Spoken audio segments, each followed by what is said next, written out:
si Roy ba lalaki? Mag-boyfriend ba yan? Ewan ko, hindi ko alam. I mean, pakilagay sa comment section. Ano ang merong namamagitan kay Ping at kay Ko? O, wag ka magagalit sa akin, Pinky. Ay, Ping. Ha? Nagtatanong lang kasi binanggit ka ni Congressman Kiko Barsaga. Patay na naman ako nito. Paano ko na naman lulusutan to sinabi ng bossing ko? No? Ang hirap na naman. I mean, sabog ka ba? Bangag ka ba, bongbong? Hindi ha. Parang adik lang ang magsasabi niyan eh. Ulitin ko, di ko sinasabing adik ha. Parang adik lang ang magsasabi.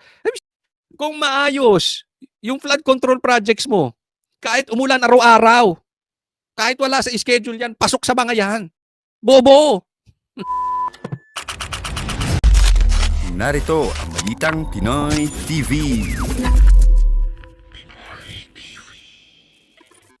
Pero bago po tayo magsimula, ipapaalala ko lang po, wag pong kalimutan i-like tong video na ito ha. Pagkakita nyo pa lang, like nyo po agad ang video na ito, itong vlog na ito. And sana po, doon sa mga hindi ko pa po subscriber, yan, subscribe naman po kayo dito. Konting lambing dito sa channel ni Coach Oli News PH. Tayo po ay magbabalik muli. Nagsumbong si Ping Lacson sa Twitter. Oh, ito hindi ko alam kung saan niya to, basta nakuha ko lang to sa Facebook. Hindi ko alam kung sa pinost niya na naman to sa Twitter. Ito mahilig to magsumbong sa Twitter. Ay, Ping Lacson, Pinky, ayaw mo magsumbong kay Tulfo? Ay, sa bagay, hindi away-asawa yan. Hindi away-asawa pag-away asawa kay Tulfo. Pero ito, nagsalita siya, nagsumbong kay Twitter. Grabe, no? Yung hamon sa kanya ni Kiko. Tapos itong sagot, I don't start a fight but I usually fight back. Saan ka nag-fight back sa Twitter? Eh, ayaw mo nga makipagbardagulan doon sa Senate eh. Ayaw mo mag-privilege speech eh. Ayaw mo makipagsagutan doon eh. Ang ginagawa mo, nagpapa-interview ka eh, para kang bakla. So, tas uwi ka ng bahay, magpo-post ka sa Twitter. Para yung kapitbahay naming keyboard warrior. Di ba? Hindi ba kabaklaan niya? Hindi ko sinasabing bakla ka, Pinky. Ay, Ping. Hindi ko sinasabing bakla ka, pero yung ginagawa mo, kapulis mong tao. Oh. Sumbong ka na sumbong kay Twitter. O, di ko alam, baka Facebook to. Mock me with nonsense, I'll respond with silence. Why? Insult me with falsehood, I insult you back with facts. Anong facts ang sinabi mo? Anong facts? I can stand fakes and hypocrites. Eh, sino hypocrites? Sino? Eh, sinong sumaside kay Tambi tsaka kay BBM? Sinong sumaside dun sa mastermind? Eh, gusto nyong pitikin yung mga bubuit eh. Makakaporma ba yung contractor na yan kung wala DPWH? Makakaporma ba yung DPWH kung walang saldi ko? Makakaporma ba yung saldi ko kung walang Tambi? At si Tambi ba? Who created Tambi? Hindi yan ang dapat House Speaker eh. Ang napag-usapan dyan ng House Speaker si Gloria. Nilagay yan ni Bongbong Marcos. Don't tell me you are an idiot that you don't know that. Anong klase kang politiko ang tagal mo na? Bongbong Marcos created Tambi. There will be no Tambi without Bongbong Marcos. Tapos, galit kayo sa mga kontraktor ng tatapang nyo. Bakit? Pag politiko, takot kayo? Mamaya. Abangan nyo yung tanong ko. Pag politiko, takot kayo? Hanggang kontraktor lang kayo? The kind of picks a fight, then smiles and shakes my hand after. Don't do that to me. Wow, ang tapang! Ang tapang! Ba't ka dyan nagsumbong? Gusto kita magsalita doon sa Senate, dyan sa Blue Ribbon Committee, magsalita ka o dyan sa Senate. Di ba? O, kaya sinagot siya ni Kiko. Pakinggan nyo po to. Ito, pakinggan nyo tong hamon ni Kiko Barsaga. This is serious. Hindi po ito yung parang si Torre na naghamon ng suntukan. Alam niyang nasa ibang bansa yung hinahamon niya ng suntukan at nagtawag siya ng media. Ha? Yung alam mong naghamon ng suntukan pero walang kalaban. Ito, iba ito. Sa lahat ng post ni Kiko Barsaga, this is different. Sabi niya, Ping Lacson, akala ko nakakatakot na pulis ka. Dinali yung pagkapulis niya. Pag isang tao, dinali mo ang pagkapulis, tatamaan ng pride niyan. Bakit buhay pa ako? O yan ang matindi dyan. Patayan na po ang hamon ni Kiko. Ulitin ko po para sa inyong kaalaman. Hindi po natin kukonsintihin ng patayan. Huwag po tayong pupunta sa patayan. Binibigyan lang natin ng komentaryo. Ayaw po natin ng patayan. Komentaryo lang po, opinion lang po sa pinopost nitong si Kiko Barsaga. Bakit buhay pa ako? Yan sinasabi ko, hindi takot mamatay yung bata. Konti na lang to, Duterte na ito sa totoo lang. Ibang klase to. Kaya alam nyo, ang taas ng respeto ko kay PRRD. Ulitin ko, he's ready to die. He served his people. Hindi siya ganito. Duwag ka ba pag kapwa politiko na ang kalaban mo dahil takot kang madamay si Kong Roy Loyola? Isahin natin. Duwag ka ba pag kapwa politiko? Parang sinasabi niya, ako opinion ko lang to ha, na parang sinasabi niya, kaya mo lang naman patayin yung mga hindi politiko. Naalala ko tuloy yung Tricom tsaka Quadcom. Ang tatapang sa vloggers. Diba? Yung Quadcom. Pero kay Chanko takot. Si Kiko, takot ba't di nyo imbitahin si Kiko? Ba't di nyo imbestigahan? Ba't di nyo patawag? Mag-Quadcom kayo. Kayong Quadcom, ba't di kayo magtapang? Ngayon kayo. Patawag nyo, Quadcom, Tricom, lahat ng Comcom dyan sa Congress. Ba't di nyo kayang patawag? Pagsalitain si Chanko. Pinatawag nga nyo, ayaw nyo naman pagsalitain. Si Kiko, ba't di nyo magawa? Matapang lang kasi kayo sa vloggers. Ito sinasabi nyo, parang kaya mo lang patayin. Hindi politiko pero pag kapwa politiko, takot ka na. Yan po, yan ang unawa ko sa sinasabi na ito.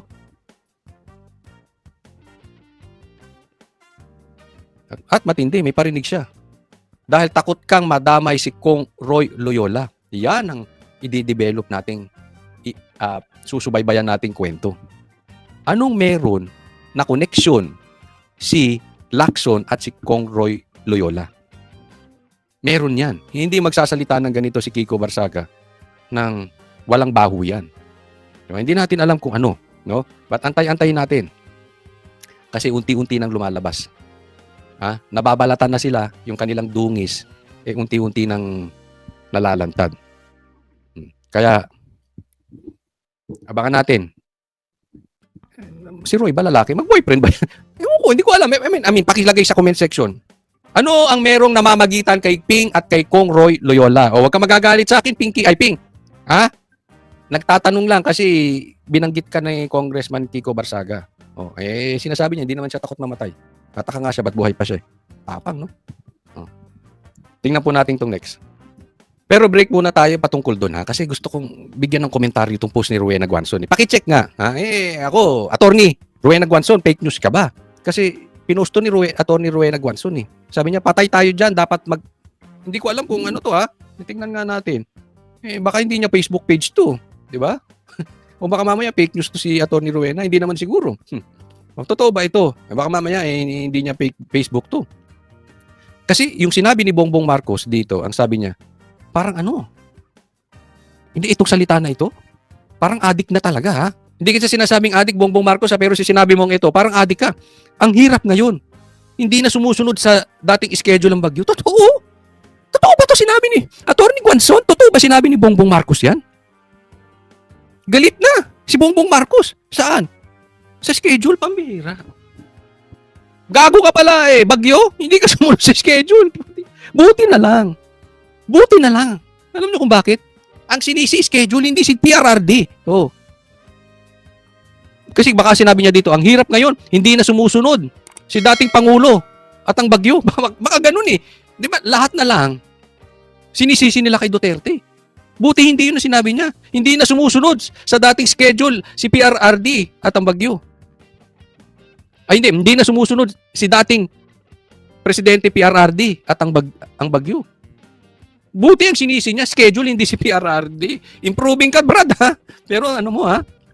Ang tawag namin sa tropang pag ganito, ang genius mo. May mga ganyan di ba, sa bawat tropa? May mga hirit na ganyan. Uy, pambihira, genius! Uy! Siguro ito pagka sila nagiinuman o nagda-drugs. Ay, hindi nagda-drugs yan. Nagiinuman lang. Sorry. Nagiinuman lang. Siguro may mga hirit tong ganyan. Na siguro tatawa na sila. Ito na naman, si genius, humirit! Parang naaalala ko yung tropa kong si Toot. Hindi ko na sasabihin, baka kakilala nyo. May hirit genius na walang yan. Sabi ni Rowena Guanzon, Attorney Guanzon, patay tayo dyan, dapat pala magpaalam kay BBM.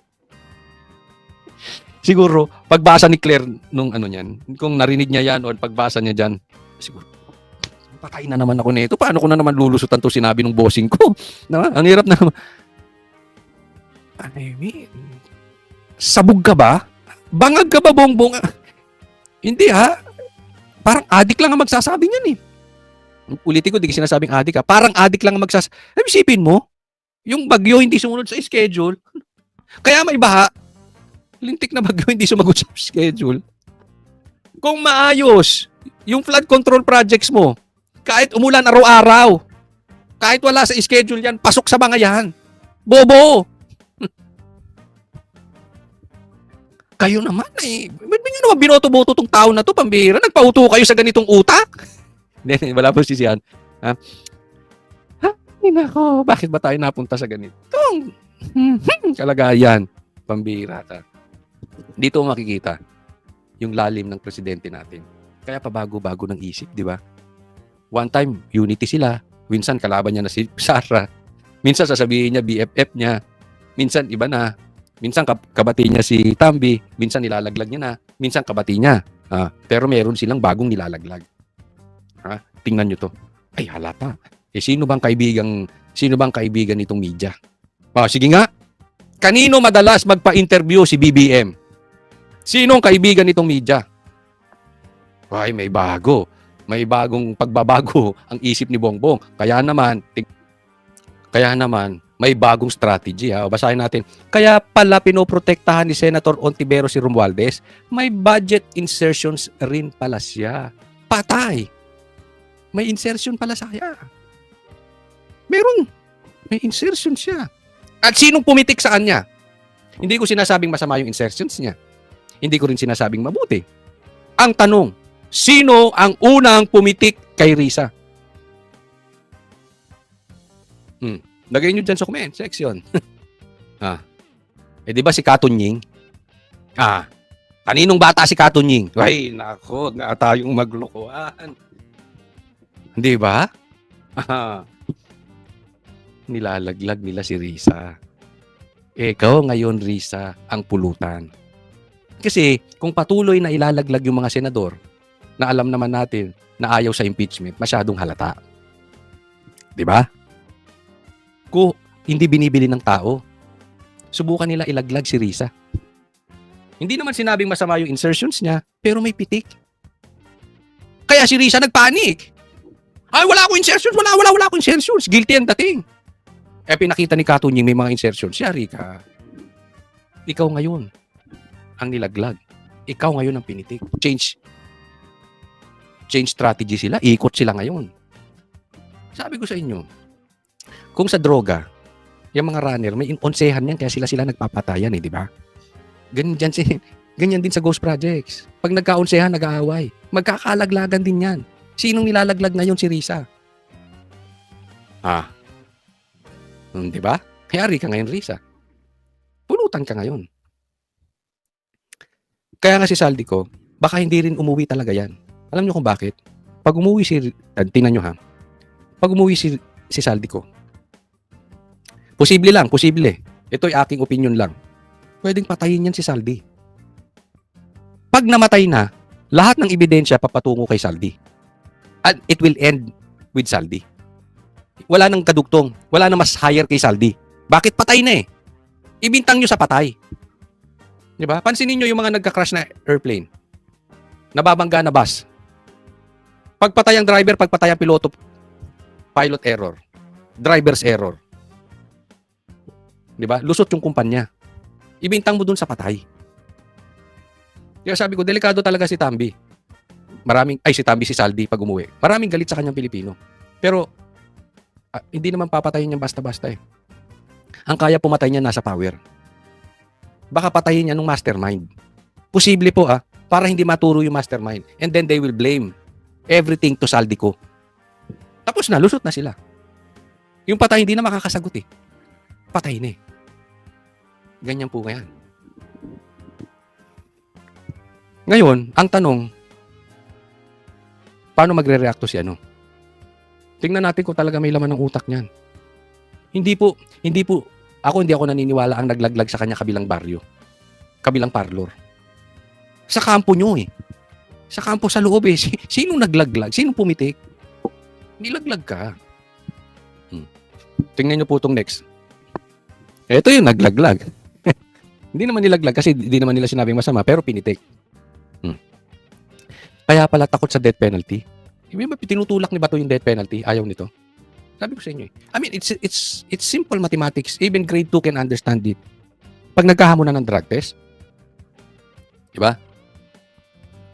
Yung ayaw magpa-drug test, sigurado yan. Addict yan. Siguro hindi ka na ma-addict, ba't di ka matatakot yung magpa-drug test? Di ba? Kasi may biruan nga eh. Di ba? Malalaman mo yung yung bakla. Oo. Pagka kinalabit ng pogi, pagka tinablan. Pero kung hindi bakla yan, kahit pinaka-pogi pa yan sa buong mundo, kahit lasing na lasing ka pa, hindi mo papatulan yung pogi. Di ba? Pero yung bading, yung nagtatago-taguan ng bading, makalabit yan. Napunta na naman sa bading. Oo, kasi yung bago naming, galit sa bading. Bago namin si Sir Jack. Bading nga, hindi po bakla, kasi iba yung bading. Yung bading yun yung masamang bakla. Yung guding masamang magandang maayos na bakla. No? Senator Risa Ontiveros, may kabuuan insertion. Mahilig pala sa insertion to si Risa. Na 3.35 billion pesos. Sa 2025 sa 2025 lang yan. Hindi natin alam yung mga iba pa. So 3 billion 2025 ang in-insert. Ang sakit. Nang in-insert mo, ang laki ng in-insert mo, Risa. Sa GAA, kung saan 750 million ang nakalaan para sa flood control. Yun ang masama noon. Pinis na, pinis. Nang dahil sa insertions mo, napinis ka, Risa, ay pinis to. Kasi pwedeng, sabi nga nila, wala naman masama sa insertions kung nakapagdulot to ng magandang proyekto. Pero kung totoo ito, yung proyekto mo ay 750,000 sa flood control projects, patay ka, magdudugtong-dugtong yan. Kasi titingnan natin ngayon, yung mga flood control projects, kung ghost projects ba o hindi. Kung hindi ba binabaha, yari ka, ang laki ng in-insert mo. Kaya, masusundan tong kwento na ito. Masusundan na ito, iimbestigahan natin yan sabay-sabay. Titingnan natin kung tunay na ipokrito itong linis-linisan na ito. Kaya pala, takot ka sa death penalty. Linis-linisan eh, yan ang mahirap sa nilinis-linisan. Nako. Ay, nako. But anyway, mga kababayan ko, ganyan talaga ang ating klase, quality ng ating politiko. So, subaybayan natin, wag pong bibitaw sa mga banateros diyan. Keep on posting, 'di ba? Wala man tayo, hindi man tayo vlogger, hindi man tayo politiko, meron tayong magagawa para sa ating bayan. Wag po tayong papatakot sa kanila. Maraming salamat po. Wag pong kalimutan i-like tong video na ito. At sana doon sa mga hindi ko pa po subscriber, subscribe po kayo. Maraming salamat po. God bless everyone. Kita-kita. Ito na nga mga kabalita. Ano na ang masasabi nyo patungkol sa balitang ito? Please comment down below mga kabalita. Pag-usapan natin yan sa comment section. At kung di ka pa nakasubscribe sa ating channel, baka naman